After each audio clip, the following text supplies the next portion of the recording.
Habari gani, karibuni, wanakumbukeni.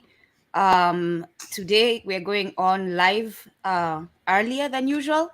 And in the spirit of the conversation we're going to have today, I'm actually recognizing this early rise and what the Kenyan Land and Freedom Army had to go through is nothing compared to that. But again, we are joined today by a very, I was going to say special, but we have a guest with us today that is very knowledgeable about the subject that we'll be talking about, and I'm excited about that. My name is Nduko. I am an African woman, a Black woman. As you can see, they tell me this color is black. Last time I checked, it was brown. Who is done with the imperialist and exploitative systems and is doing something about it to make a change. Brothers. Yes, the name is Adesoji Ginla, and reaching you here from the United Kingdom, the mother of imperialists, and unfortunately one who is at this. Unfortunately, one who is at the centerpiece of the conversation we're about to have. And yes, again, welcome to Kumbukeni, brothers. Karibuni, comrades. Milton Alimadi from New York City. The declining imperial power. For a minute, I thought you froze. The declining imperial power, which also had a lot to do with the conversation that we're having today in support of the kith and kin in what was then colonial Kenya. So welcome to Chuo Kikuu, our global university, weekly university. Over to you, Ndugu Colin.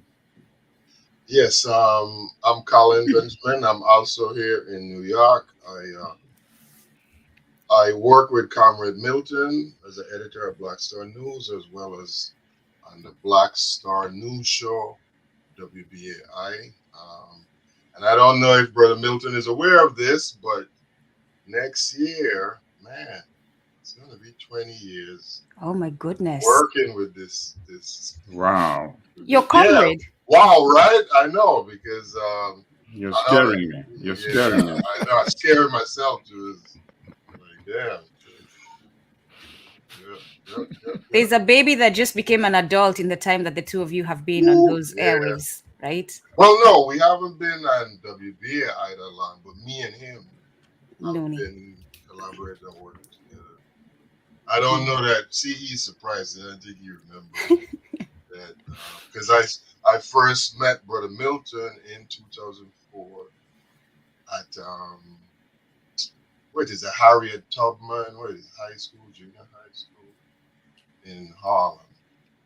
Yeah, interesting. And when Brother Ilambre Brath, who is now an ancestor, had a program, and Brother Milton was one of the speakers there. I would love to hear those stories someday. Maybe we can all sit and share. The three of us or more are invited. Professor Munene, if you want to join us, we can all sit and talk about the 20 years of their experience over some food and good drinks. Professor Munene. Sounds like a good idea. Right? Some ugali and nyamachoma and kachumbari. Yes. Our guest today is Professor Macharia Munene. He is a professor in Kenya of history at the USIU, University of United States, USIU, International University in Nairobi. And he's also a contributor in many spaces, in both written form and spoken form, political analyst. And for those of you who want to learn more about Professor Munene, we have in our description all the books he's written, so you can go read, you can go support and look at his work. But I'll let Professor Munene introduce himself, please, Professor. Thank you very much. Good to be part of this talk. My name is Macharia Munene, a Kenyan, and as introduced, Professor of History and International Relations at the United States International University in Nairobi. I am interested in a lot of things, both as thought provocation and as advocacy and raising issues, concerns that should be addressed. And in my columns, which I write, and books and articles, I try to address something that is nagging at the time, or something that needs to be looked into. And then after long lasting, like the issue of the Mau Mau is one of the lasting ones, and having to respond to some of the challenges that come up in terms of ideas, and sometimes trying to beat up on the Mau Mau in the name of scholarship. All those things do happen all the time. They're happening even now, and we can see it. So how to respond to such things is one thing. Of course, issues of national concern. If something is happening in Kenya or the world, sometimes I try to put in my 2 cents worth. And sometimes I get listened to, and most of the time I'm in, which is okay. They say, but at least I have that freedom. Yes. Be free to say what I think, or write what I think. Yes. The publishers have a right also not to publish. True. Brother Alimadi has a history with that. Yes. So we have something in common in that, Yes, you in do. that regard. Yes, you do. My pleasure to be here to discuss. Thank you so much. Issues.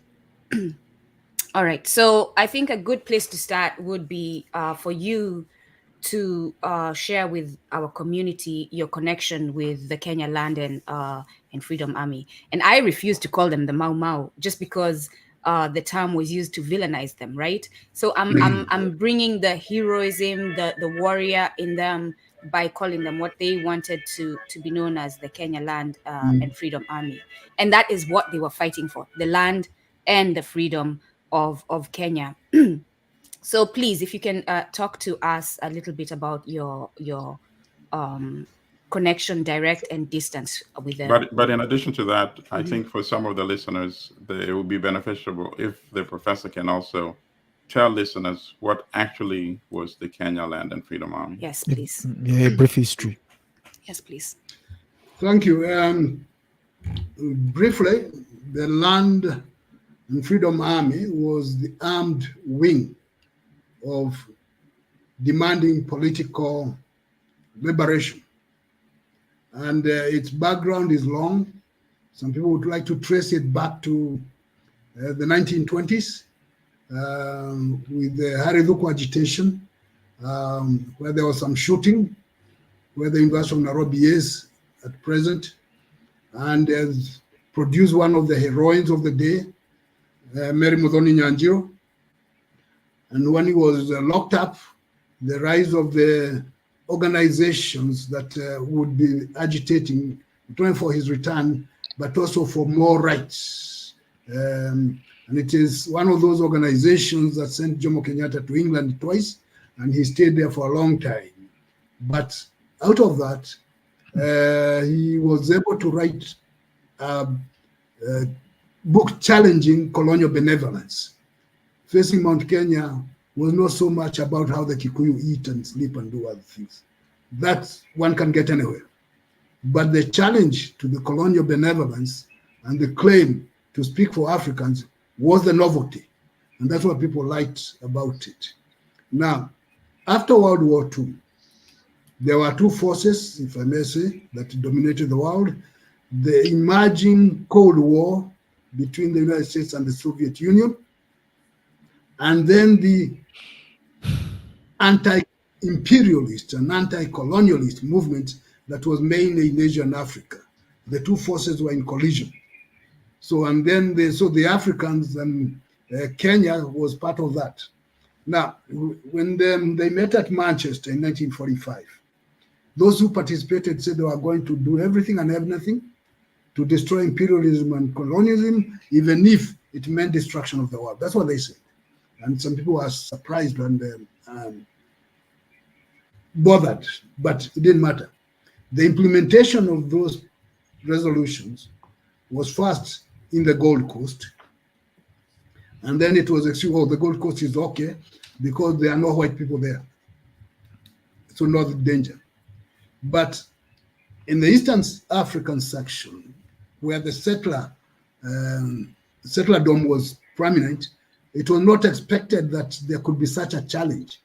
Although they used to worry about a disease called Gold Coastism to be avoided. And when the British were kicked out of the Middle East, they thought they could entrench in Kenya, as they call it, Kenya, not Kenya, because there was a large white population. It was safe. You should read Ernest Hemingway when he talks about this, how the white settlers and other people used to enjoy here, they were in paradise, they were all kings of some sort. So imagine this picture, what Julius Kano called some sort of a paradise, Shangri-La, where they could do anything. They are safe. But at the same time, while the whites were enjoying the dissatisfaction of the ordinary people. So when they came from the war, the World War II, they were cheated. And they resented that. The white people were rewarded with more land. And the Africans were cheated. And so the resentment that came with it. And during the war, when they fought there, they were being asked, what are you fighting for? You cannot say you're fighting for freedom.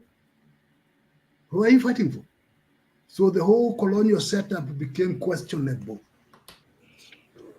Now, during that war, before and during, there were agitations for Africans to be allowed to speak for themselves.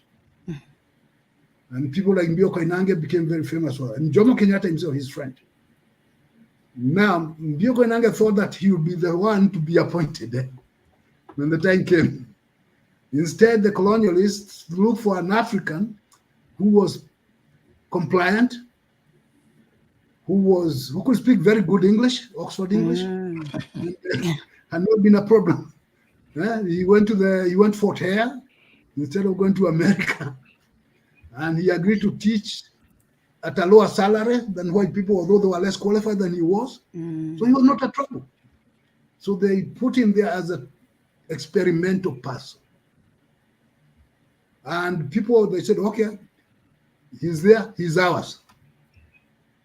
So they turned things around and decided to create an organization, the elite at that time, to help him get information in order to deal with issues that come in the legical from an informed position.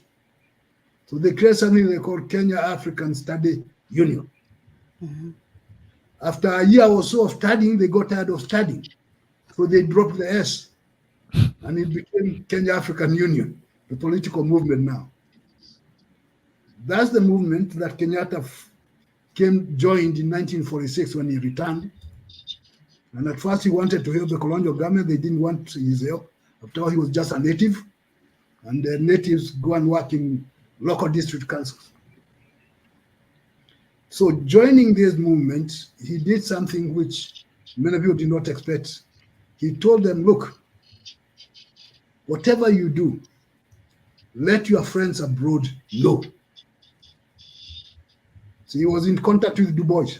They together sent a petition to the United Nations after the Manchester Conference. And he had contact. So he told people, look, whatever you do, let your friends know. Is this the Pan-African Manchester Congress you're speaking of? Yes. Okay. Yes. So now he's returned home and he's telling people, let people know. So if you go to Spingarn Library at Howard University, you are going to find cow documents there from the 1940s. So when I was doing some work there, I found it. So I asked one of those guys, how come? And he said, Kenyatta told us to be doing that. Because when the time comes, you may need their help. And he was right, because when he was in trouble, they came to help him. Along with that political mobilization, people like Jaramogi Oginga Odinga were recruited by Kenyatta into politics. So Kenyatta's message was mobilize political fever and fervor, so that people became more and more. When you talk to them, say, yeah, Kenyatta told us this, Kenyatta told us this, Kenyatta told us this. And along with that was now the other movement, which was saying talking is not helping very much. Yeah. Let's start organizing something. So by 1947, you could read some documents talking about some people called Mau Mau. They didn't know what it was, but Mau Mau. So you get some documents to that effect. But they themselves did not call themselves that. The way it supposedly came was because when they are meeting in the whatever the huts or places, and security forces will be coming, maybe somebody will say, hey, there's a problem, eh? Get out, eh? So in the Creole language, to say get out, Uma. If it's repeated many times, it will sound like what? That's what my argument has been, right? Uma, uma, uma, uma, uma, uma. So then the security forces, what they had was that. Yeah? Mau, mau, mau. So they are saying there's a movement like that. But they've never called them that, themselves that. The other argument, which sounds more entertaining than real, was that they were saying Mzungu aende Ulaya, Mwafrika apate uhuru. So the abbreviations of that. I think that's more entertaining than real, but it sounds good. Because I remember. Professor, could you translate that for listeners? The Kiswahili. Oh yeah, Mzungu aende Ulaya. The white man go to England, go to Europe, so that the African can get independence. So Mzungu is the white man. Aende is to go. Ulaya is Europe. Mwafrika, the African, apate to get uhuru. Against Mau Mau. Okay. Mau Mau. So Mau Mau. So they sounded nice. But the like movement for now, physical violent agitation, military agitation, started with people taking oaths as far back as 1947 or thereabout. There were, and Chief Koinange was associated with it. Koinange Wambiu. Now, those people who became militant were among the earlier groups to take the oath. The likes of Jesse Karaoke was the administrator. Dedan Kimathi took it. Madenge took it. China took it. So those people who were initially entrusted with it took the oath, the unity, they were calling the unity oath. And then have to unite everybody. And the message they were being told everywhere is that the oath was to unite people, not to fight initially, but to unite people.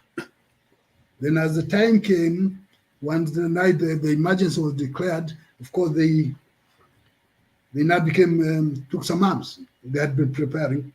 There are stories of some ammunition initially coming from Ethiopia. At least in the Meru part.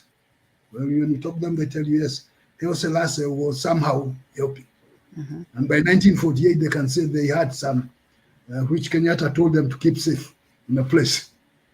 There was also a growing challenge, people who are seen to be very close collaborators, that they were enemies of the people.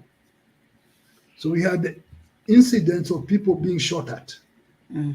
One of them, the leading collaborators at the time was a city of Nairobi, county of Nairobi councillor, one of the few councillors. And when Nairobi was being made a city, they needed signatures from all the races. So this man who signed for it, people decided to shoot at him because he's a traitor. He survived, and then he had to beg Kenyatta for help. Because one of people said, "You are going to die. Go and apologize." Do we have a name for this? Do we have a name for him? Yeah, Mushoige Konyo. Mushoige Konyo. Actually, he's a distant relative. Oh God. I have some of those in my family. But go on. Yes. So, but he appealed to Kenyatta for help. Actually, my uncle told him, go and appeal for help. So he went and Kenyatta took him to the public and said, listen, this young man was lost. He has now come back. And he was never touched again. What I may be driving there is the ambivalence of Kenyatta. Yes. Did he have a role in the Mau Mau or not? Many people insist he had no role, which is a lie. Because when you talk to the people, they say Kenyatta told us. So that, but he was a person, a very good political opportunist. He knew what to say to whom, when. Right. And so there are Englishmen who vouch by their gods that he never had anything to do with it. And the others would say the other. Anyway, so then you have other people being killed because they were collaborators. Right. The main one being Chief Warohio. Correct. Whom the Europeans used to call the African Churchill because he was such a good collaborator. Right. But when he died, that became now the spark. For the... And the declaration of emergency. Right. In 1952. 1952. A few months after Elizabeth stopped watching animals at treetops. I'm so glad you just called her Elizabeth. Thank you for that. Yeah. Now, with the declaration of emergency, an attempt, the thinking was you round up the leaders, the cow leaders. Then the problems went because these people would not have any leaders. Correct. That was the colonial thinking. But then some of these people had already started moving into formations. The first real commander was Stanley Madenge. And Kimathi was the Secretary General because he could read and write, he was literate. Madenge was not. And that's how now Kimathi's reputation goes up because he was the one communicating to the officials. Correct. Now, what they formed was the Kenyan Land and Freedom Army. And they were the ones responsible for various activities. They accomplished a few things. They also lost. The best of their fighters, so it said, was General Kago Amboko. And the man was had fought in World War II. So he knew his ways in terms of war.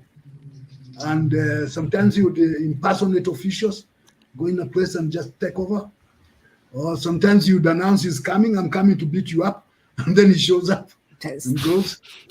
I like him.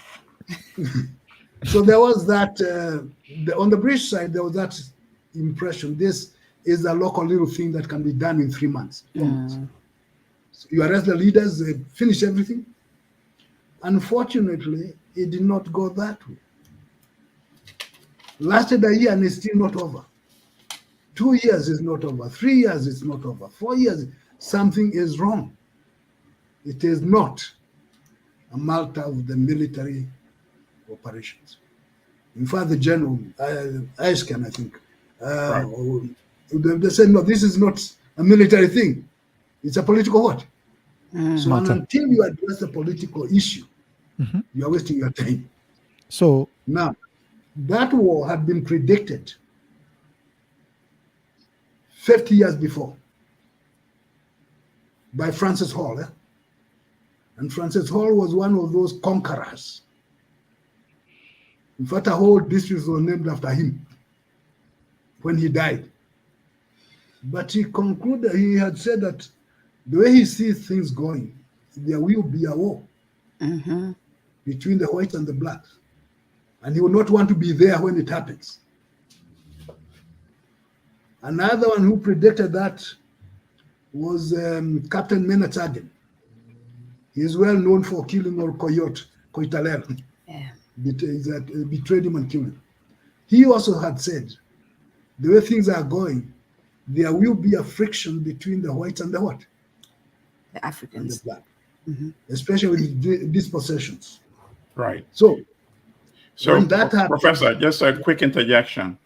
Some listeners may not be familiar with the extent of the injustice, the land dispossession. Could you just give them a rough number? How many Europeans were allocated how much land that previously belonged to Africans, so they can well, work the number with us? the number kept on changing because it started around 1902. You know, after the construction of the railroad, there was effort to recruit the aristocrats, people of means. They didn't want poor white people there at the time. And you have all these royalties. That's why the king owns a lot of land in Kenya. And they really grabbed thousands and thousands, but they were a small number. After the Great War, World War I, there was effort to reward British soldiers with land in Kenya. The soldier settlement scheme, bringing 20,000 of them. And where you're getting the land, you dispossess the people where they are. Like the Muru here, the White Highlands, the so-called White. The reason they were called White Highlands was because only white people were supposed to own land there.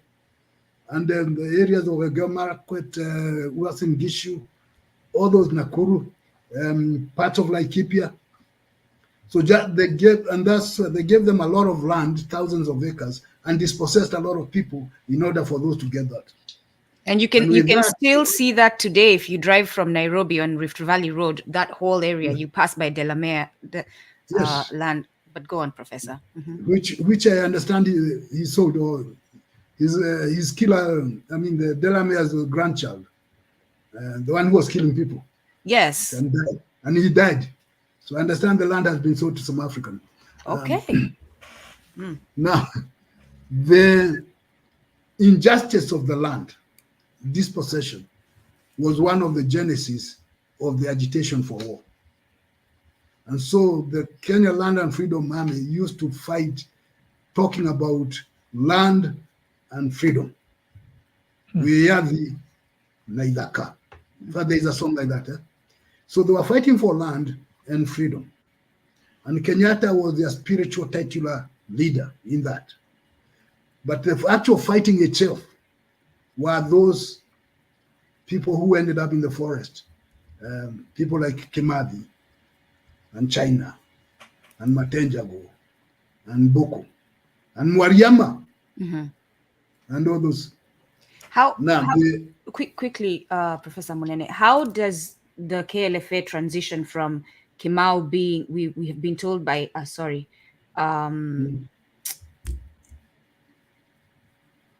Kenyatta, them saying we've been told by Kenyatta, to Dedan Kimathi being the leader? How do we transition? What happens there for Dedan to take over? No, Kenyatta was the political leader. Right. And even the people in the forest and in the detention camps, they recognize him as what? As the leader. These others in the forest were now the fighters for the actual thing. The military leaders were in jail, but the fighting continued. So when the leaders, political leaders, are in jail, the fighting leaders are the ones you talk about. Right. So and since Kimathi had a way of communicating, he ended up people talking about him. He's the one who sent messages. He's the one who did that. In fact, in 1954, Mbio Koinange published a little book, People of Kenya Speaking for Themselves, where he praised Kimathi as the leader, that it is possible to stop this war if you talk to Kimathi, which also tells you something. So the Kimathi's reputation grew with time. In fact, there is a story when they were meeting in Kaloleni, and Kenyatta had asked his comrade Jesse whether there were enough people. In Kikuyu, he asked, Adonia Igano, are there enough people? And before Jesse could reply, it was Kimathi who replied and said, yes, they are there. We have enough people. Meaning what? So he was already a notable man, being the cow leader in Yahuru area. And so he was known to be a radical in his way. It said that he used to imagine himself, even in the forest, as the Kenyan Mossadegh, Mohammed Mossadegh of Iran. It's, the connectivity. Okay, so that Professor, it was not just a local affair; it could be international. Professor, So Kimathi now's reputation went on. On that note, Yes. perhaps you could elaborate a little bit on Dedan Kimathi, who became the leader of the Kenyan Land Freedom Army and the military commander as well. He's living at a time where Africans have not been given opportunities for higher education, and yet he seemed to be very ahead of his time in many respects. He's familiar with what is happening on a global scene in terms of resistance against imperialism. You are mentioning now, this is the first time I'm hearing this, about him relating to Mohammed Mossadegh, who of course Americans would be familiar with as the Iranian Democrat, legitimately elected prime minister who was overthrown by the United States and Britain to reimpose the Shah back in power. So as I'm listening to this, I'm wondering, how did Kimathi become this sophisticated in global affairs, domestic affairs, the militancy that he adopted, the strategies that he adopted, the guerrilla strategy? It's very difficult to imagine somebody coming up with something like this without formal training. Even the ones who fought for African liberation in the 1970s, many of them were sent to train in China or in the Soviet Union to gain this expertise. How did this individual come up with so much expertise and skills on his own? And just to piggyback on your question, sorry, Professor Munene, to piggyback on Alimadi's question, he also traveled through Africa and to Palestine. So if you can attach both of Alimadi's question and that travel to Palestine. Yes, please. To start with, he went to school. The amount of schooling that he was allowed to be able to read and write. In fact, he became a teacher before he went to the forest to teach other people, this sort of thing. So he was literate. And part of being literate was also to be aware of what's going on. So being aware of what was going on, he became a member of KAU, the political organization that matured in the 1940s. And as a leader of KAU, it was his business to know, because as they were being told, there are other people who are doing the same thing. So if the grievance is against the British, which it was, where else are the British having problems? And they knew that the British had been kicked out of Palestine.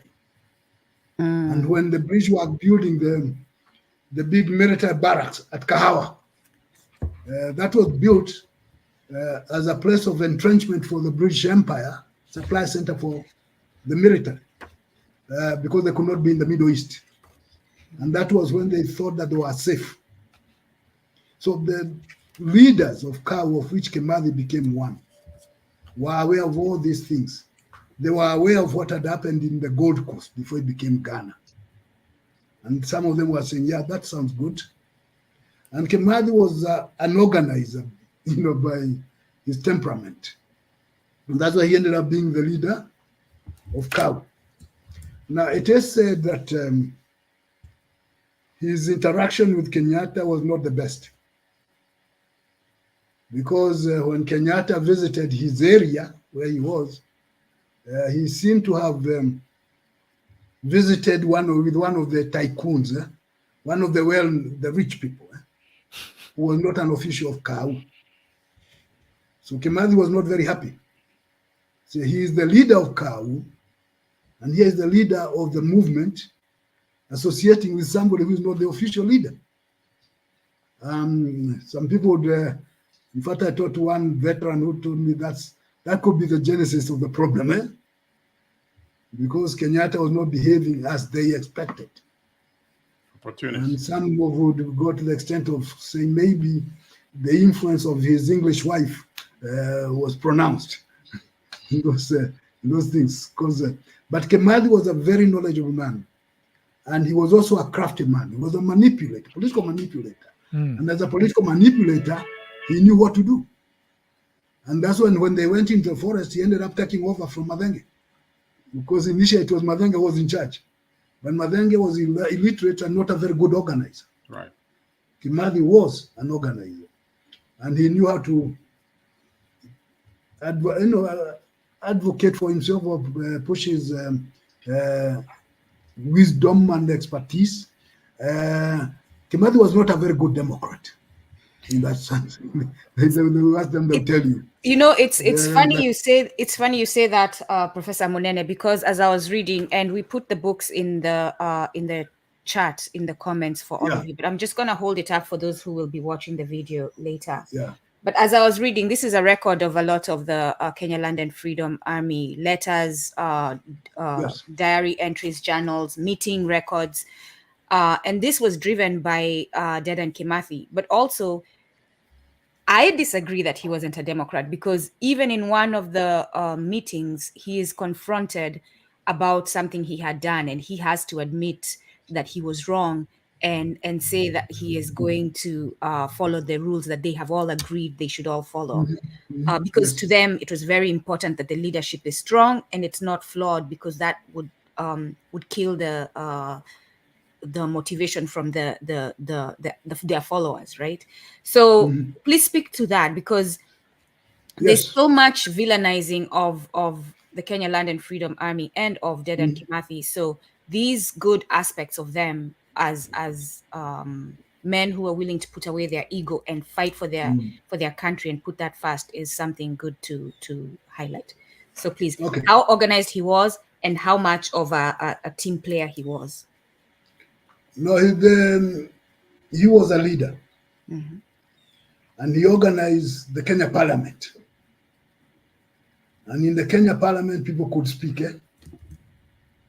He was also a disciplinarian, and this you get directly from the people who are with him, whom I talked to. In terms of discipline, once they have agreed on this or said this is the way, no deviation. So they addressed that, said, yeah, you don't do some things.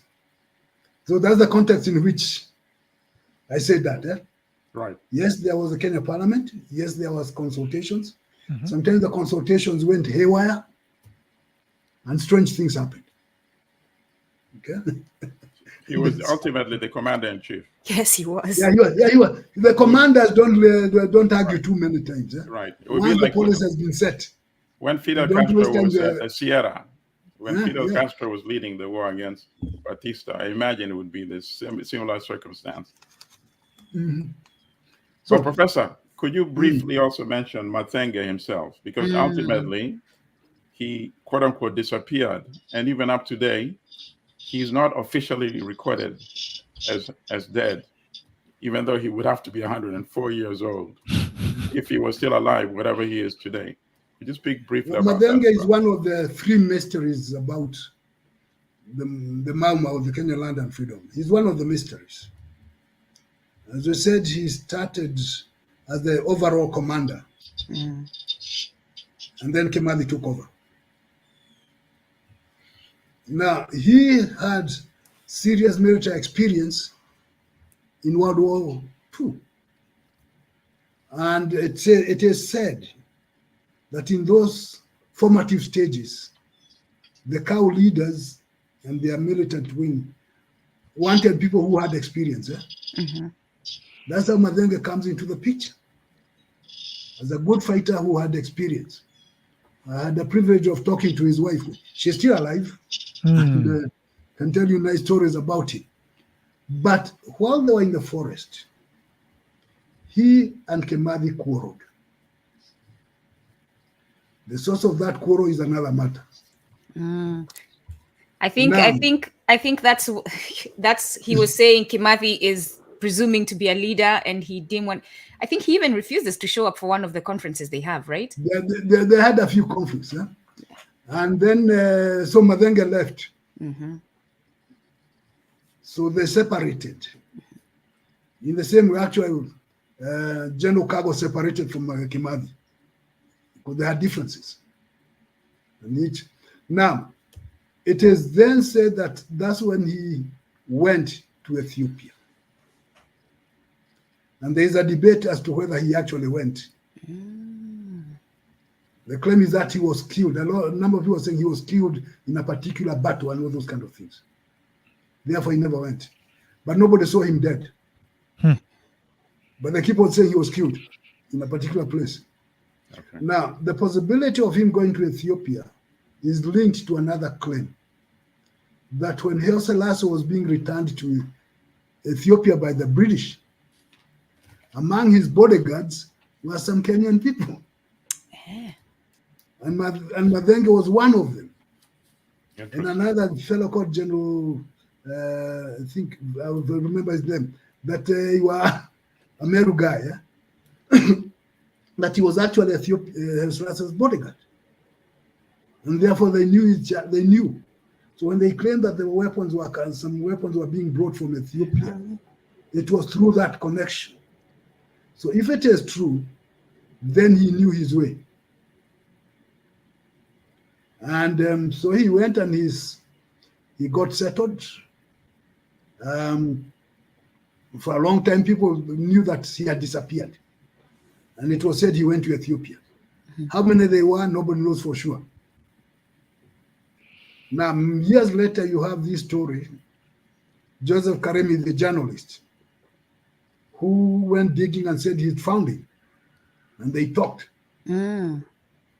So the story of Madenge in Ethiopia became one of interest. By then, the talk of Mau Mau was not very encouraged.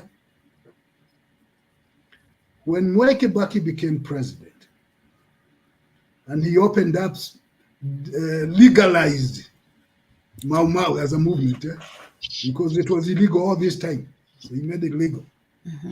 And then there was a claim that Madenge, who is said to be in Ethiopia, should be brought.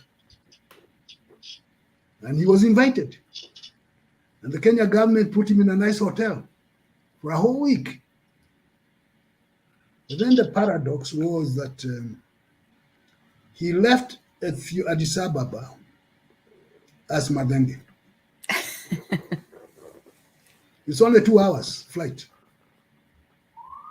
And he landed in Nairobi saying he was not Madenge. So you say, what's going on? What happened between Addis Ababa and Nairobi? Safety, his safety. That's what happened. But Professor, Yes. as you continue, I realize my brothers Adesoji and Colin have said nothing. Do you have any questions for Professor? I have Munene? a question, Brother Colin. You go first. Well, let me ask this. Speak a little bit more. A while ago, you talked about some of, the warriors who had been in World War II. Speak a little bit more about that, about how much of the composition of the Kenya Land and Freedom Army would have been people who had served in World War II. And speak a little bit more about the specific guerrilla tactics that were used against the British. Can I add to that? I'm going to jump on everyone's cause. In that also, if you can speak to the fact that they made their own guns, because it's tied to what Brother Colin just asked, please. Okay. In the forest. Let me talk about the linkage between the forest and the urban areas. Good. Because the urban areas supplied the resources. And people like Joseph Murumbi in his writings would claim how they used to do it. The former vice president got in trouble. But the leaders, those who had military experience, became the leaders now. And the way they would acquire weapons would be to raid a place, a police station, like the way they raided Naivasha. They will raid a place like Lemuru, and they'll get all the weapons there. Go and use it. Or they'll raid Mzungu's place because they kept guns, and then they'll get them. But beyond, or when they engage in the military exercise with the security forces, and they want them out, then they'll get those guns and turn them around. And General Kago was very good in those kind of things, getting weapons from the enemy, and then they turn them around. They also made their own guns because they had that. They knew that some of them were very good smiths, so they made their own guns, and they would dismantle, reorganize, and today we have some women who can tell you how they did that, because they did. In fact, it was a requirement, right? It was a requirement for each unit to have a gun processing. To be able to look after itself and to get them where. How you get them is not the issue, but just get them. And they did that. They also had an elaborate intelligence system. In fact, I've written an article on that. The intelligence system. Go, do. Particularly children and young women who are very good in those things because they look innocent. So they are the ones to get and go and report it is happening over there, there. So their knowledge system was fairly good in terms of preparing, because then that's what helped them to stay longer than expected. As you're speaking, I'm thinking of the Battle of Algiers as you're speaking about their clandestine organizations. You're saying the battles? The Battle of Algiers, the film about the Algerian resistance, the Battle of Algiers. It's very similar type of tactic. Yeah, the way they went about gathering weapons. I know about a little bit about the Battle of Algiers. And interestingly, the Algerian War came after the Mau Mau War. Exactly. So they might have actually learned from Kenya. So that's how especially if Kimathi was going throughout Africa. So all those things there. So then it's Nelson Mandela who said that Kimathi was his hero. So they did have some elaborate ways. Although we have to admit that their operations were succeeding up to 1954. And then, particularly after the capture of General China, the operations methods were discovered. And so there was a big crackdown in Nairobi as the source of some of these things, and mass detentions. And we see that after that, then that's how somebody like General Kago got shot and captured. And the battle that in which he lost and captured became a celebration in the colonial circles. So we've got this guy who had been giving them some troubles. And from there, we can say militarily, it was a downward hill. For General Kago, because he was such a bad man to the British, they had to transport his body and hands to Nairobi, mainly the hand, to verify that he was the one. And they called the Africans the savages. Right. They called the Africans the savages. So they cut his hand to go through the handprints and all those things. And then they returned and they cremated him in public, forcing everybody to watch that your hero is gone. By the time they got to Kimathi, the forces were depleted. That way we admit. But the political dynamics had changed. So when the general was saying this is not a military, it's a political, so they had to engage in military and political warfare. And the political warfare, that's when I think they cut a deal with the United States that the war will not be discussed at the United Nations. And actually, the British were furious when one person managed to raise a question in the place, somebody from Asia. So no discussions about the war at the United Nations. No information about what was going on. So we had a few Wazungus, the white people, who complained that there was something wrong and they were deported. There was one called Peter Evans. People were denied entry into Kenya if they were thought to be sympathetic to the Africans.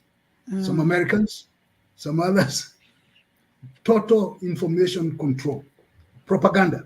And so for the Mau to come up and penetrate that, because they did, until got their messages out there.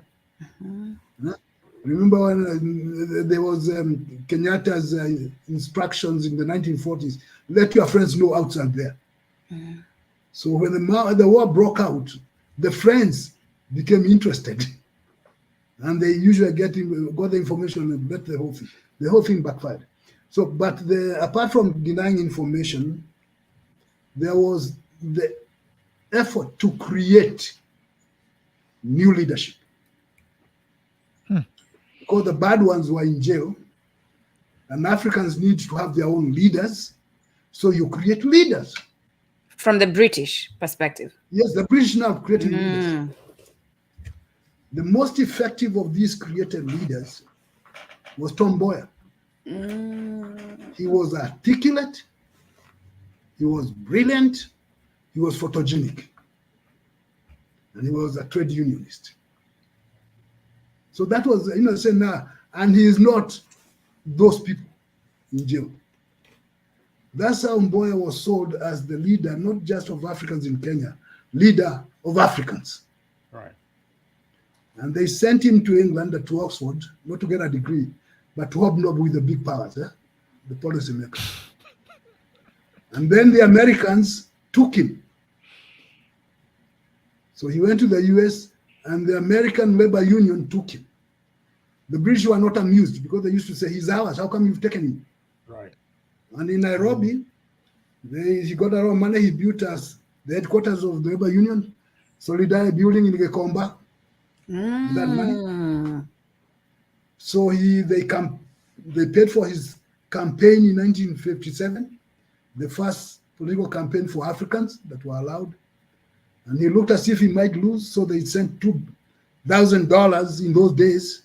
Today it will be a few millions equivalent, to ensure he did not lose to Agwin Skofek at the time.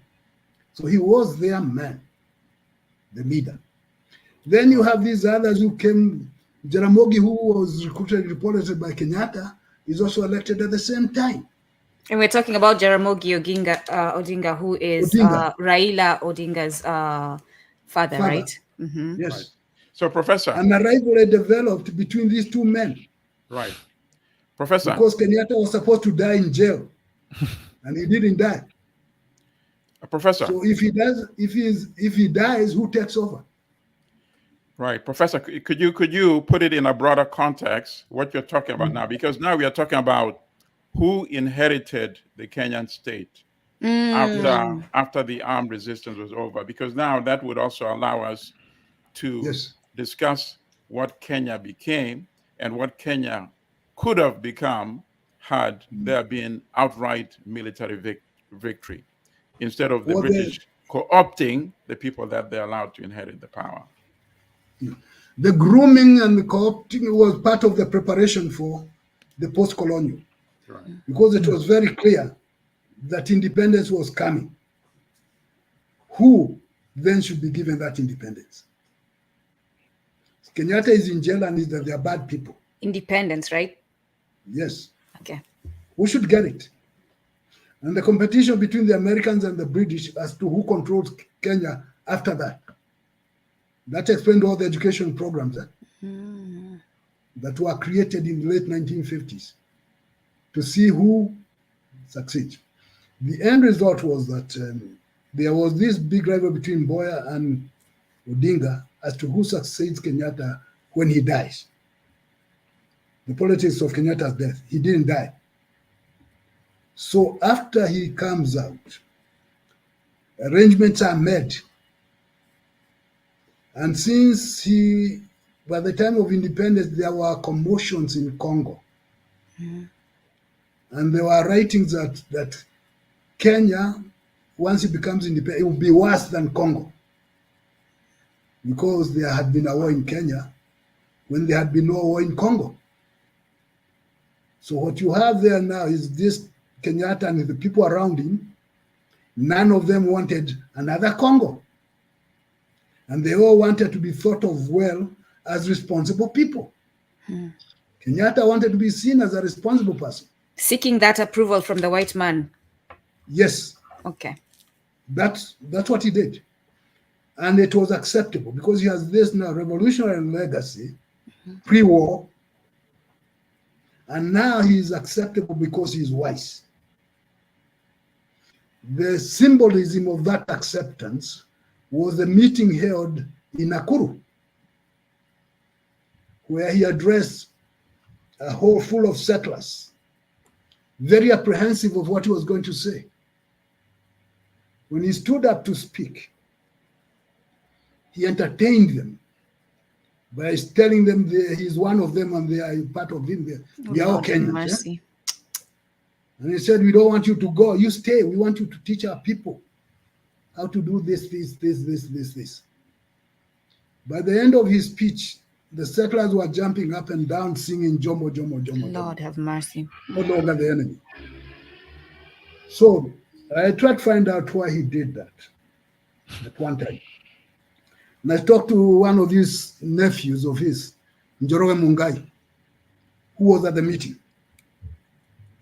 And he said, when they were going there, they had told Kenyatta what he should say, that we are going to get our land back. Mm-hmm. But at the time when he spoke, they looked at him and said, what's wrong with you? And then he explained to them why he did it. For one, he pointed out, these settlers are capable of creating chaos in this country. Mm. So do you want that? They say no. Okay. That is why. The Congo story was the one in the background there. Yeah? Mm. Of course, some other argument would be he didn't need that. He had already agreed. Eh? Because one of the veterans I talked to kept on talking about what? The leopard and the in-laws. Eh? So there's this expression in Gikuyu that the lion, when it comes, is hunted by what? I was about to say, yeah. A person and the in-laws. Eh? He had promises. There were promises. Yeah, there were understandings. Mm-hmm. And that's why people were disappointed, because they were saying, this is not the Kenyatta we knew before the war. So he sold the movement for his own families, his own selfish... Well, yeah, no, he betrayed the movement. Yes. Very clearly. And since there is evidence they believed him, and he used to say things they believed in, and he's the one who kept on emphasizing land and free. Right. Yes. And freedom. And when he became president, there was no land, and the freedom was questionable. And there was no freedom. So that's the problem with what happened. The pre-independence and then post-colonial. Yeah. And so they did not portray Kenyatta in a very positive way. Leading up to... And the people who took over power with Kenyatta were these people who were groomed in the 1950s to take over because it was clear that the British government was leaving, but it will continue through their... The best example of that is somebody who was called Charles Njonjo. Used to be called Sir Charles, the Duke of Kabeteshire. Lord have mercy, yes. I didn't like seeing that, yeah, but go on. He died still almost Mzungu in black skin, yeah? Right. I think he's Frantz Fanon who was talking about blackface, white face. He symbolized that, and he was very proud of his Englishness. And he was the Attorney General. Yeah, different things make different people happy. So yeah, so that's how they took over. The people who took over were groomed, and they were not to be the Kenyan Land and Freedom Army people. Ideologically too. Ideologically, they were more in line there with the British, as opposed to a person like Odinga, who was an avowed socialist, and they would not allow that, of course, to happen. I would disagree about Odinga being a socialist. Ah, interesting. He talked socialism, but he was not. He was thinking rich. It's evident in the land the family owns. Yeah, they own the people say they own almost the whole of Siaya. It's evident in the land they own. Yes, you're right. And the spectre. So they feared his pronouncements, but not then. Okay. You never know. But at the time, to give Odinga credit, what Odinga was raising was not so much socialism or communism. was saying, we need to balance this thing. Yeah? Okay. The country has been so much under the West, the British, we need a little bit of the other side. Okay. Understood. In order to, because that was the issue that was being debated. Which way? Okay. And Odinga and a few people were saying, we need to balance up. Okay. Understood. That's why officially Kenya became non-aligned, although in favor of the West. Right. Non-aligned. And if you see the diplomatic appointments, they tried very hard to appoint the first 6 ambassadors were balanced both between West and East. Okay. Okay. It was that. But Odinga was a capitalist. Okay. So all Although of them he taught socialism. understood. Yeah. I was So gonna. those who took over, none of them believed in any sort of socialism. Okay. It's evident in their land. So none of Yeah. them were for land reform, not even Odinga. For themselves. Odinga was not. No, let him respond. Yeah. Sorry. But he was for redistribution. Even J.M. Kariuki, who became very famous, big landowner, but he kept on saying, this is not what we are fighting for. The fact that a few people grabbed almost everything, Right. and many of these others were left hanging. The contradiction. Now the veterans, it hurt a lot of people. Even God was young, the good writer, the novelist. Right. Initially, he thought that we are going to have some reforms, until he started noticing that the tycoons were owning all the land. They were cheating people. They collect money from everybody, and then they go and get the land in their name. So resentment was increasing because there was a lot of cheating and betrayal by people others relied on. They trusted Kenyatta. Right. They trusted some of them, and this was the betrayal. One of them is still living. Karari Njama, General Karari Njama. And he's an interesting man to talk to. Say that the people he was with at Alliance High School, because he went to Alliance, and he was Kimathi's secretary. At the time of independence, they didn't want to see him. They were classmates at Alliance, or they were schoolmates, whichever sounds better. Because he himself, having been in the forest as a fighter and then a detainee, was bad news. Anyone associated with the Mau Mau was considered to be bad news. And they did their best to keep their distance rather than acknowledge closeness. Right. As you talk about that, what is happening post-colonial time, I think it was Bamyungi, if I'm saying his name right. He goes back to the forest because he's saying the freedom is not freedom and the land has not been returned. If you can please speak a little bit about that, and then also about the battle that they had now with an African government, because Kenyatta has taken over, and how Kenyatta's troops killed them and drag their bodies around Meru. But please speak to that. General Baimunge was the one, together with General Mwariama. They had gone to see Kenyatta now that colonialism is gone, and they were expecting to have discussions of land redistribution. They were expecting to have discussions of how things are going to happen now that the Mzungu is gone. What they noticed was that that was not the agenda. Yes, one of them, they'll be given a small office like a sub-chief. Okay, Mwalimu ended up being an assistant chief, and given a little flag to run around looking. Baimunge was very angry with what he thought was going on. He said, this is not what we are fighting for. So he decided to go back into the forest and reorganize his troops. Now he's going back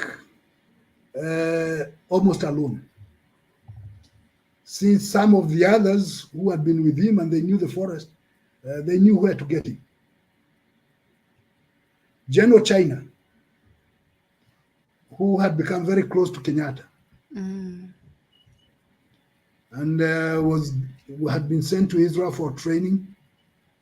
And there have been discussions about the place of the Kenyan Land and Freedom Fighters, whether they can be part of the new military. It was a very big debate, but the British still control this place. And the decision was, no, these people cannot be part of the military. You can put them somewhere else, but not in the military, which the British were going to shape a continuity. And actually the beginnings of the readjustment for post-colonial military. Before independence, no African could rise above the rank of a warrant officer. None. Because all the officers were European. But once it was decided changing, they created a middle rank of the Afandis. People called Afandis. They were between commissioned officers and non-commissioned officers. And this was preparation for independence.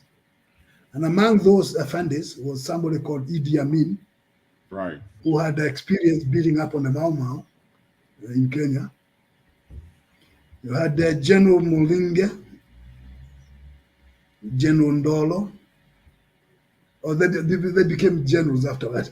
You had Mulinge, Ndolo, you had Madoka, you had Nzioka. So these were promoted to this special rank.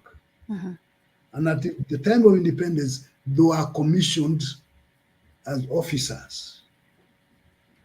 That's how Idi Amin ended up being where he was. right. Now, it is after that that they started recruiting Form 4 leavers as officer trainees. And among the earliest was Daudi Tonje, who changed the way the military in Kenya behave. But African officers were post-colonial phenomena. The in-between that still was British. And even the post-colonial military were British trained in everything. So there was that very clear saying, no, you can't have this.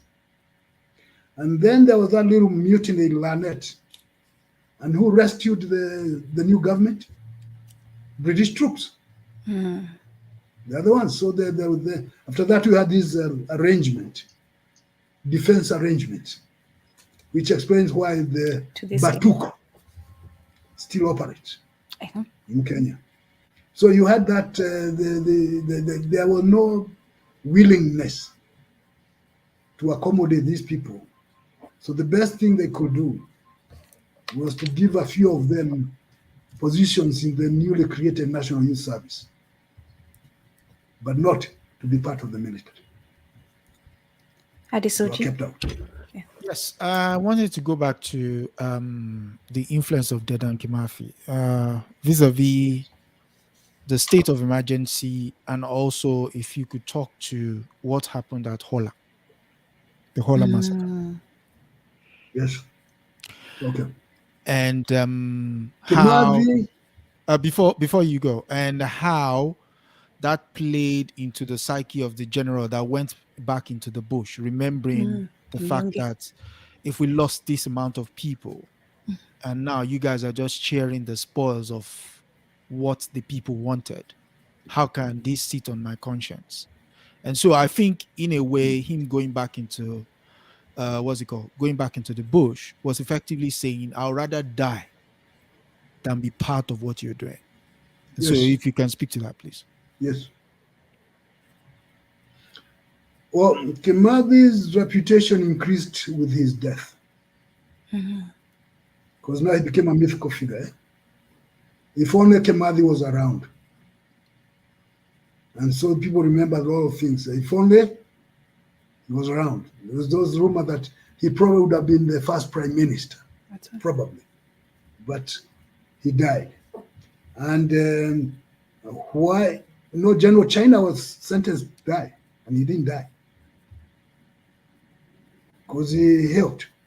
And he went to be detained together with Kenyatta. So there's questions as to why did Kimathi have to die, when there was evidence that there were other condemned people who did not stay condemned in death. So his reputation increased.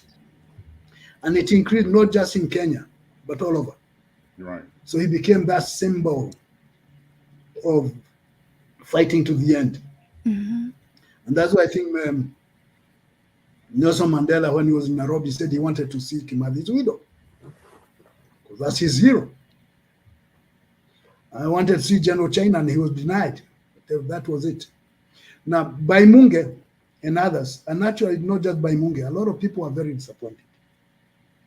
And they started grumbling.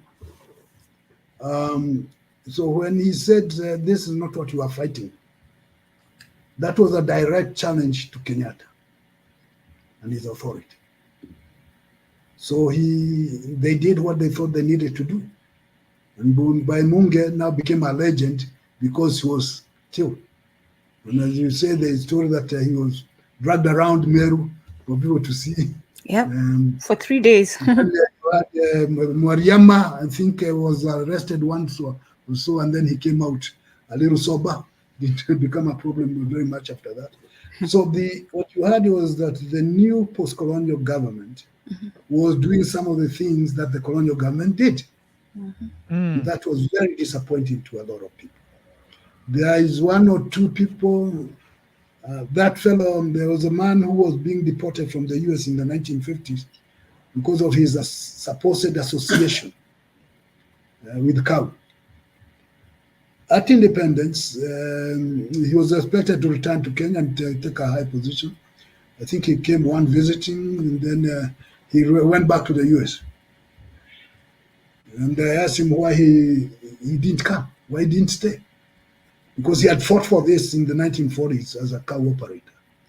And his answer to me was that what he saw was not what he expected. Not what they were fighting for. Right. At least that's what he said. This is the same man who answered my question by saying, what were cow documents doing at Howard University? Oh. He said, no, Kenyatta told us to be doing this. So this man who admired Jomo and Bio Koinange, and then independence comes, and they do not appear to meet the expectations that he had of them in the 1940s. So he said he'd rather be where he's been for more than 10 years anyway, rather than be part of this development, which was embarrassing. So there was that concern that things are not going well, and the treachery of the people went deep. But having said that, there are quite a number who continued to accept Kenyatta despite things.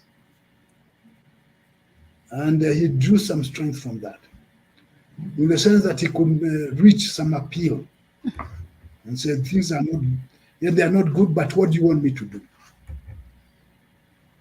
And that claim of what do you want me to do sometimes touches people, because it's almost an expression of helplessness. So, at best. But the feeling of betrayal was deep. And some of people died. Pure Gama Pinto, Mau operator, of Asian background. He died very young. Actually, they died the same month, same time with Malcolm X. They both died the same way. They were shot in mysterious circumstances. I think it's the comedian Dick Gregory who claims that they got two with the price of one. Pinto, and Malcolm X by the same gun. The same. That's what he claimed. And Pinto and Malcolm X had met in Nairobi. Malcolm X visited Kenya. One of the people he met was Pinto. And there was Malcolm X was saying he's the leader of so many black people in America. And others were questioning and say, wait a minute, we thought Martin Luther King was the leader. But these saying that were the new rulers. Mm-hmm. The other ones say, what is he talking? We just know, we know king only, we don't know that someone like that. Because king is so promoted. there were some deaths that could not be explained. Professor, could you elaborate Yes. on that? Because there are questions also about the death of people like Tom Mboya himself. Yes. And then there was a period where there's some belief that Kenyatta was eliminating some potential aspirants to the presidency. So could you address that issue as well? Yes, I think that's a far-fetched argument. It sounds good, but it's far-fetched. Now, for Pinto, it's possible, from what I understood from somebody, they really never meant to kill him. Oh. Yeah, he was a troublemaker. So from what I understood, somebody said in a jocular way, somebody warned that fellow that he's not behaving well. Yeah? Just warn him. Yeah? Very British. And they made the mistake of thinking that warning is killing. Yeah? At least that's a story I've heard. Eh? And why was he seen as a danger? Well, he's one of these people who are talking about socialism with land redistribution and all the very things that these people do not want to hear about. Right. And of course, at the time he was Jaramogi Oginga Odinga and Mboya's feud was getting big, eh? And it was moving beyond Mboya and Odinga, involving now Kenyatta. So when he was talking about socialism as a strategy, and that's not the thing that Kenyatta wants to hear. And that's what they cooked up, session of paper number 10 in 1965, which essentially put Kenya in the capitalist camp. But to make people quiet, they called it African socialism. Deliberately to mislead people. A perversion, really. And Kenyatta then told people to shut up. Now we have told you what socialism is, so shut up. But people did not shut up. So it is in that context that Pinto now appears like a problem, a small problem. So they are just. But what about Mboya? Mboya, who was very pro-West. Now Mboya is a very complex matter. First of all, Mboya was a British creation. And then the Americans stole him from the British. And the British were not amused. Because he was their boy. And in future, they were very careful not to lose other bright boys. Like Ali Mazrui. That's how he ended up at Oxford. Now, Who? Mboya was also identified. Ali Mazrui. Oh. Yes. Oh, okay. Yeah, I know. I was just trying to make sure. Yeah. But he's still elaborating on Mboya. Mboya was very close to the Kennedys. Yes. Because when they were organizing the student airlift from East Africa,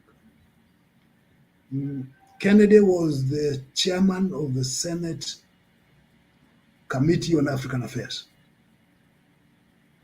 And that's the context he spoke in when he condemned the Algerian War. So when they were organizing the student airlift, Kennedy contributed his own money from his own pocket, along with Harry Belafonte, Sidney Poitier, Martin Luther King. He hosted a student, and all those things. So the liberals were there, and Kennedy was one of them. In 1960 was the election year, featuring Kennedy for the Democrats, Nixon, Vice President Nixon for the Republicans. When Mboya asked Nixon for help, the US government, that is, they declined, said they didn't have the resources. And so Mboya turned to Kennedy for help, and the Kennedy family produced $100,000 to charter an aeroplane. And it became news that the Kennedy family had done that when the US government could not do it. So you have a family outbidding the US government. There was a joke in the Senate. They argued about that. Nixon never forgave Mboya on that. And in fact, one of his books is talking about people who are very good at destroying colonialism and not very good at building anything. And among the people who are not good at building anything was who? Tom Mboya. Mboya. Now, in 1968, Nixon wins the election by the same margin he lost to Kennedy. He is now president. Does he want anything to do with Mboya and candidates? Isn't that a phobia for the Kennedys responsible for his Watergate mess? When these people are breaking into offices just because there was a Kennedy remaining? And he did not want any Kennedite, and Mboya was a what? A Kennedite. A Kennedite. So the CIA might have a hand in Tom Mboya's. So no, some people have written there is a hand. The CIA has what? A hand. I have no evidence to that effect, but there is a claim to that effect. By the time Kennedy Mboya died, he was not popular in official circles in Washington. He may have been popular among the populace, but in official circles, he was not popular. We have 8 minutes to our closing, and I didn't want us to end before we mention this. Dedan Kimathi was a very big Pan-Africanist. At one point, he sends a letter to Uganda when the kings are deposed by the British government, and he tells them, "Open up your borders to us. We'll come and support you." Like, he's willing to help other. To him, the war of the KLFA was not just for Kenya; it was beyond Kenya, for all of Africa. Yes. So, Brother Colin is a Rastafarian, and he and I have spoken before, and he shared with me that the KLFA, the Kenyan Land and Freedom Army, was very influential on the Rastafarians. Brother Colin, if you can please go ahead to Professor Munene. So, wow, that was a lot. So let me say this here first. The Kenyan Land and Freedom Army and people like Brother Dedan Kimathi were an inspiration to the Rastafari movement in the 50s. And in my view, the wearing of the dreadlocks as a signature feature of Rastafari came because of that. I'm going to read really quick an excerpt from this book from former anthropology professor Barry Chevenes, Rastafari Roots and Ideology. And this is on page 163. And I'm going to read this. The excerpt conveys this informant's pride in linking their version of the Jamaican struggle with the national liberation struggle of Kenya. The identification is all the more remarkable when we recall the colonialist vilification of the Kenyan patriots. The news media, keenly scrutinized by the Rastafari, painted the patriots as terrorists who murdered innocent whites rather than as liberation fighters. In 1956, when Ghana won its independence, the dreadlocks joined workers and other forces in a march and had followed ever since with great zeal the process of national liberation in the African continent. Now, I'm going to say real quick that I go a little further than former Professor Chevenes in that in the book, he mostly, in talking about the origins of the dreadlocks with the Rastafari, he mostly focuses on the youth, this particular segment of the Rastafari in Jamaica.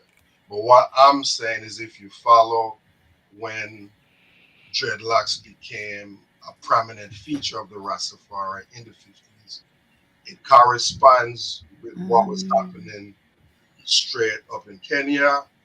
We also know that the legendary reggae artist Burning Spear, who also lives in our area, actually about 30 minutes from where I'm at.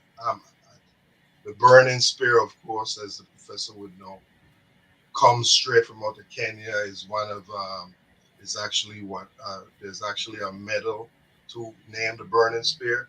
So I straight up have no problem in saying that, and I think the excerpt that I read shows clear that connection. I should also say real quick that Nyabingi, which is one of the subgroups in Rastafari, that name also has an East African connection in terms of Nyabingi, the woman who's known in Uganda and Rwanda, who also fought against the colonialists. And despite the geographical difference, of course, the Rastas was, they were fighting the same English colonialism, right?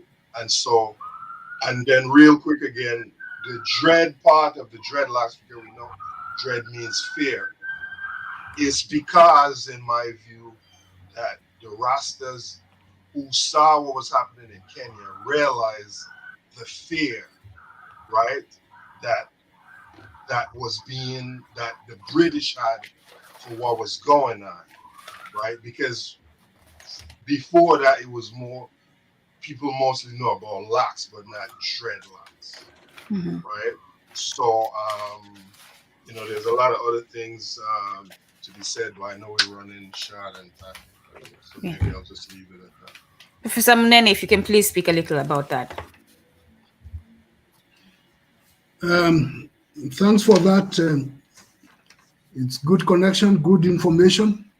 In fact, I was also wondering about the dreadlocks. Okay. And now you've explained it is the connection with the Mau Mau, yes, the Land Freedom Army, as a sign of resistance and fighting back. Yes. It's a very good linkage when you think about it. The issue of the burning spear, of course, that's referenced to Revolutionary Kenyatta, because it was the one who was called the burning spear. And so the connectivity, what you have there is, and after Kenyatta and Michael Manley used to be friends. The Kenyatta of the pre-independence. Right. And Michael Manley of Jamaica. They were buddies in anti-colonialism. So I think the connection is deeper. And even Harry Belafonte was very popular in Kenya in those days. And one of Kenyatta's lawyers was a Jamaican. One of Kenyatta's lawyers was a Jamaican, Thompson, during the detention. Right. And that's why when Kenyatta told people, let your friends know, because you might need them. And that during his trial, all these friends came from almost everywhere to defend him, whatever reason. When we heard about these, the fear that was there, that Mau Mau might spread, not just to Uganda, and Tanganyika and Zambia, and well, it definitely spread to the Caribbean for sure. And it spread there, and which was good.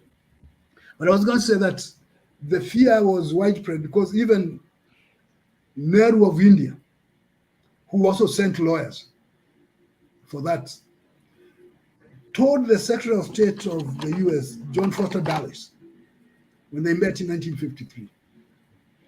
And he told Dulles, you Americans stop this support for the British. You have no business supporting the British. And Nehru actually told Indians in this place, in East Africa, you should be with the Africans, not with the British. Those were his instructions. He told Dulles, if you don't do that, there'll be Mau Maus all over Africa. So if for your own interest, distance yourself from the British. And so initially the Americans were more than willing to support the British. But by 1954, they were raising questions, serious questions. The African Americans, Philip Randolph, was addressing the president, Eisenhower. What are you people doing? And then Eisenhower wrote to Winston Churchill and told him to change a little bit, look as if you support independence, autonomy for people, just for Cold War purposes. He told him that. And Churchill replied, he said he had no interest in giving the vote to the Hottentots, irrespective of how educated they might be. He was a racist So to the core. To the core. He was very clear, and I think that the Hottentot he had in mind was Jomo Kenyatta. Oh, Lord, have mercy. Yeah. But as we wrap up, I want to steal the minute. It's an extended minute, but I would like to make use of it. We have Baba Dedan Kimathi still in a grave, in an imprisoned way, still shackled. His family has tried for years, and fellow Kenyans have tried for years to get the government to move him to a more honorable space and in a more honorable way of resting. Can you speak about that? Like, do we? Yes. Yes, please. What is going on? Why is the Kenyan government not honoring that? I believe that the gravesite is known, where he was buried. Exactly. It is known. The reason I say that is because in 1968, Mbio Koinange, who was a minister of state and a very powerful minister of state, next to Kenyatta, he was a power. A question was raised in Parliament about the grave of Dedan Kimathi and how it was being taken care of, and can he be exhumed so that it be given a hero's burial? Mbio Koinange stood in Parliament and said, yes, they knew where it was. Yes, it was being taken care of. It was guarded. They were looking after the grave of a hero. And he said that within 2 or 3 months, that body will be exhumed and will be given a fitting national hero funeral. That's what he said. In fact, he said before the end of the year, 1968, it will be done. It was never done. So the question comes, I don't think Mbio Koinange lied in Parliament, and knowing that he admired Kimathi, given his book, what he said about Kimathi in his book, in 1954, I don't think he was lying. He was genuine. And that goes back to that, what you are saying, the continuity of British control using black faces. So is it possible that he was asked, what do you think you are doing? That thing is illegal, is anathema. How can you glorify a terrorist? And as I mentioned about powerful people, like Charles Njonjo, who thought that he was British. It's only his skin which was black. Given all those other people around, and Kenyatta's inclination that he doesn't, said they forget about that thing because it was bad, although he used it. But he did not want to associate with it if he is to look good to the British and the Americans. So it's possible that that happened. But for people to claim they don't know where it is, it beats logic. Because I don't think Mbio Koinange lied in Parliament in 1968. So they know it. But that control, sometimes they call it the deep state. Right. The deep state, maybe it is the British state. And you dare not go against it. You might die. Can I just ask this final question? Hopefully it's final question. It might send rancors to the Kenyans in the room. Would it be safe to say the British won in the end?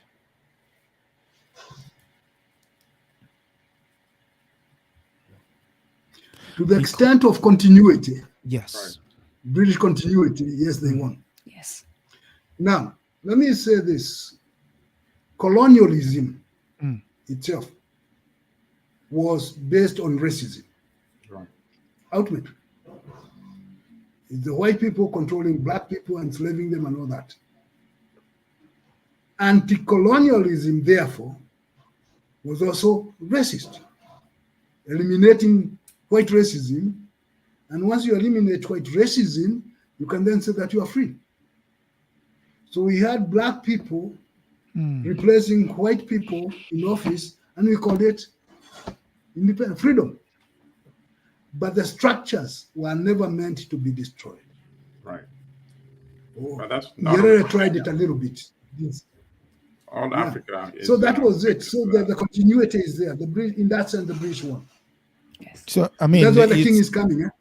Exactly. Kenya is not unique. Kenya is not unique. Which is the question. Which is what I was going to add to it. It's Nigeria, like Uganda, all of those countries. This notion that you have these flags, you know, fluttering over the space that everybody draws maps around, and we're going in, passports, show your passport, declare who you are, going to war, and what have you. We're just playing pretend. We've been playing pretend. Yeah. There is that element of, but let me add one little thing. Just one. The struggle going on today is not new. It goes back, we can say, up to about 1900, when there was that meeting of black elite in London.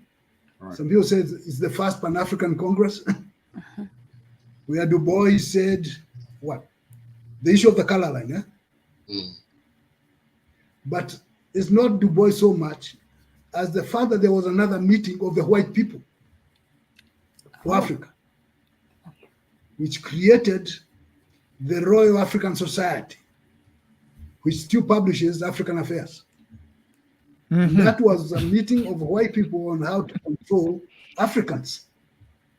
And then you have black people meeting how to liberate themselves. And the question was, who was to interpret African interests? The white people, the colonialists, or the Africans? And you see the struggle all along is about that. And we are still having it today.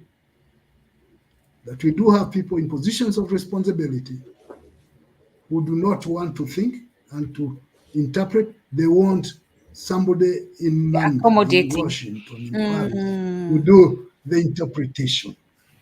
So the struggle of who interprets Africa, I think, is behind all this. We don't have the kujichagulia. We're still using the white gaze to run African affairs. Our brother Alimadi has to run in our efforts to counter the false narratives. He is running to another engagement. So, but you can continue. Yeah, you can continue. I saw the sound of Professor. Shukran.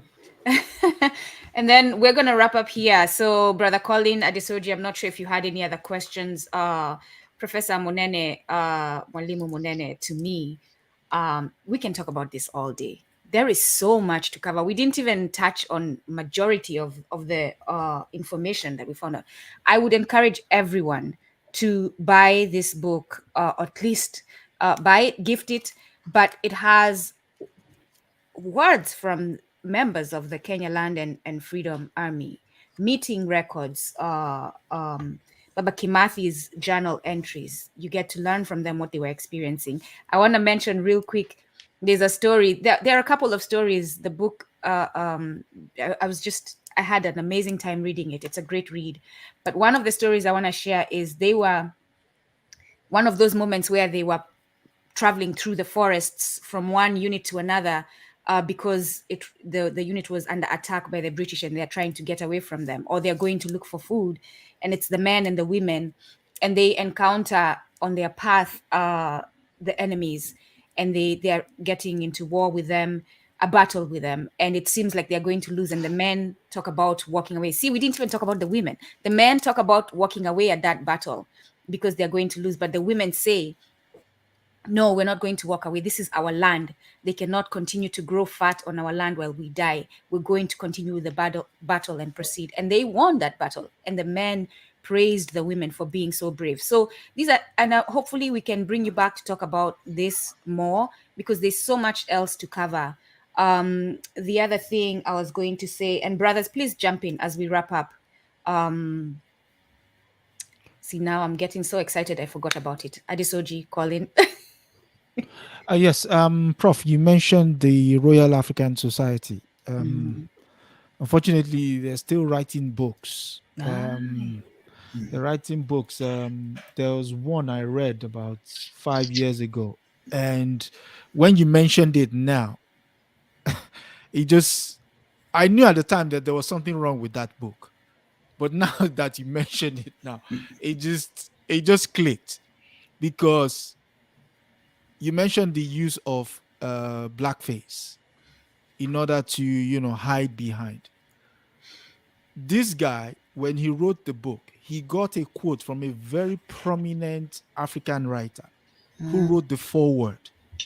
But still, I had a problem with the book because I saw that society. I was like, but why do you need his okay in order to do whatever it is? So, but when I read it, when you read something and okay, this is why. Now, when you mentioned the Royal African Society, the title of the book is what's it called? Hey, the name escapes me now. It's hold on. Carry on. I would let me just quickly look at it. 1 second. Colin, any Well, first of all, I would like to say it was truly an honor to be on with Professor Munene. And I guess the final thing I would ask Professor Munene, I noticed that I think it was in 2007 they unveiled a statue for Brother Kimathi. But I would like to know what else is currently going on to do more to honor this brother, because for so long he was neglected for some of the reasons that you already spoke of. But can you just speak on what's happening currently to bring more honor to this brother?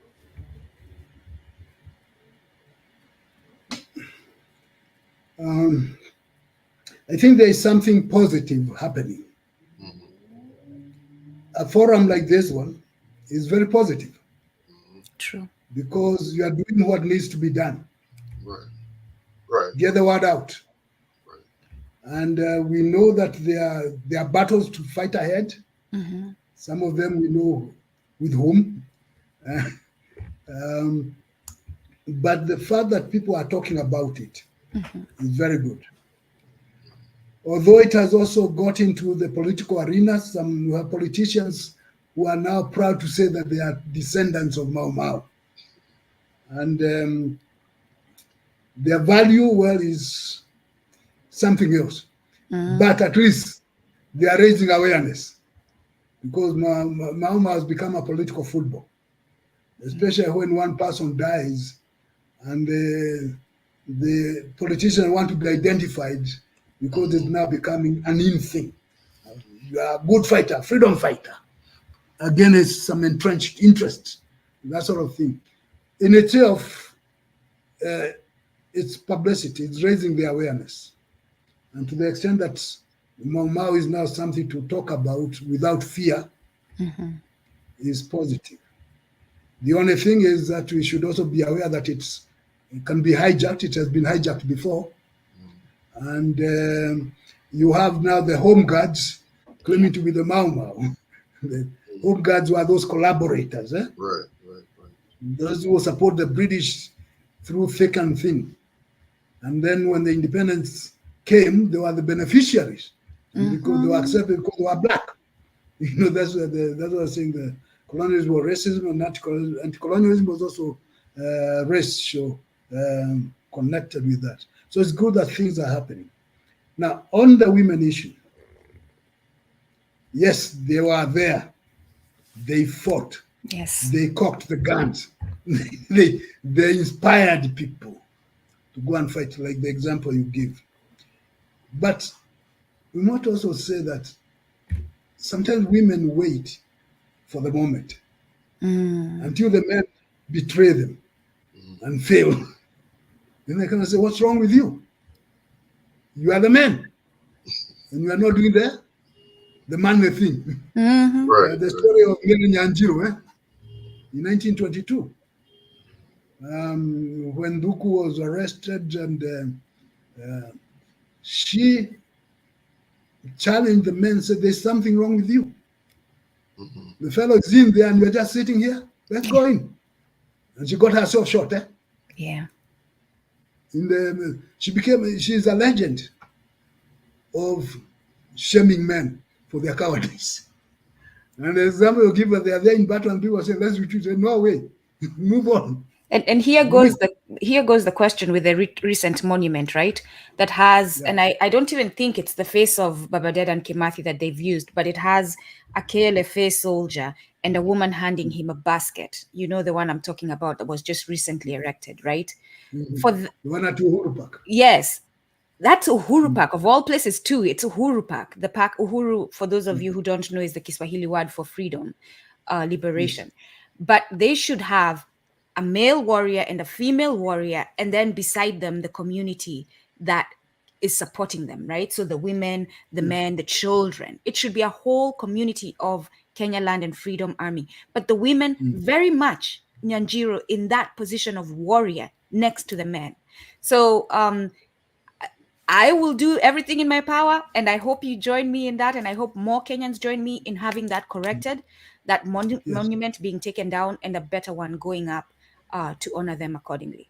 But yes, Adesoji doesn't seem to be coming back. Unfortunately, we are at overtime. Professor, any last words before we go? And we thank you so much for joining us for this very, very, very important conversation. I'm very pleased with this development. Fata was with Geto Wakahengeri the other day, and he was wondering, the people, they said, Ashwadim, don't worry. The momentum is speaking. People are, in fact, I mentioned your program, so you are doing something. So that's encouraging. Yeah. Let him know he's welcome to come and talk to us if he has conversations to share. Adesoji is back. But go on, Professor. Well, I can ask him whether he would be willing to. Yes, we would love to have him participate. And he's very eloquent, despite his 90-something years. It would be great to have him. Yes. Well, then I'll let him know that you are interested. And let's see what happens. So I'm very happy about the whole thing. Thank you very much for inviting me. I hope we made sense, and we are in a struggle. Yes, we are. One of interpretation, as I say, it's a war of interpretation. I say it's a war. Thank you for calling it that. We are in a war. Yes, it's a war of interpretation. We know who the enemies are, and some enemies we don't know. Unfortunately, they are there. And we shall continue. Yes. Adesoji, did you find the book? Yeah, this is a classic. It is a classic type of the kind of book Lord he have wrote. mercy. So the book was written by a popular African author. I would not put his name. I mean, although his words are in there, but it was a bit problematic when I picked it up. So it's how can I say it? It makes unsavory business. Another one is this one, this guy here. Oh So they write a lot about that kind of thing. Yes, these popular writers who are well connected. Yeah, experts on Africa. The experts on Africa, always expert on. There is a young lady in Kenya right now who seems she might be making some waves in future. She's the woman rep from Lamu. Yes. And because there have been some chaos in Lamu, and the men are quiet, she's decided to speak on it in Parliament. And she's getting a lot of flack as a result. But she took a bold step and said, no, these things are wrong. And we don't have enough people, men or women, who are willing to say things are wrong when they are wrong. Please let her know she too is welcome. We can have that conversation here. I will let her know. Most definitely, yes. Now, one can you send me the link afterwards? Yes, I will share. Yes, I will share this video with you.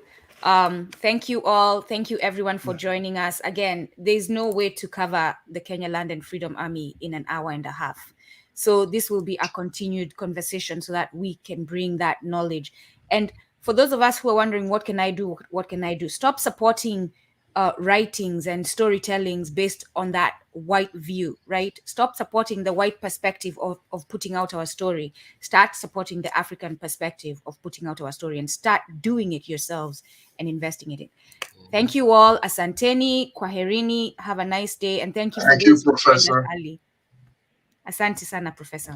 Thank you very much. Thank you. Thank you. Thank you.